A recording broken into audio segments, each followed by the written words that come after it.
نگاہ عشق و مستی میں وہی اول وہی آخر، نگاہ عشق و مستی میں وہی اول وہی آخر، وہی قرآن وہی فرقان وہی یاسین وہی طٰہٰ۔ جناب صدر آپ صلی اللہ علیہ وسلم وہ عظیم رہنما ہیں جن کے چہرے مبارک کو والضحیٰ کہا گیا ہے،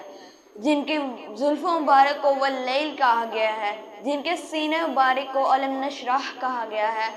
جن کی تعریف میں ورفعنا لک ذکرک کہا گیا ہے، اور اس وجود مبارک کو رحمت للعالمین کہا گیا ہے۔ جناب صدر کچھ وقت کا تقاضا ہے، کچھ لفظوں کی قلت ہے، اگر میں اپنے نبی کریم صلی اللہ علیہ وسلم کی شان مبارک بیان کرنے لگوں تو یہ تمام راتیں گزر جائیں گی، لمحہ لمحہ گزر جائے گا، سورج کی روشنی چاند کی چمک ختم ہو جائے گی، لیکن میرے نبی کریم صلی اللہ علیہ وسلم کی شان بیان مبارک ختم نہیں ہوگی۔ بھٹک رہے تھے جو اب تک دکھوں کے صحرا میں، بھٹک رہے تھے جو اب تک دکھوں کے صحرا میں، وہ ان کے واسطے سکھ کے گلاب لے آیا، جھلستی دھوپ میں تسکین قلب کی خاطر، جھلستی دھوپ میں تسکین قلب کی خاطر وہ کرم کی بارش بے حساب لے آیا۔ آپ کی سماعتوں کا شکریہ۔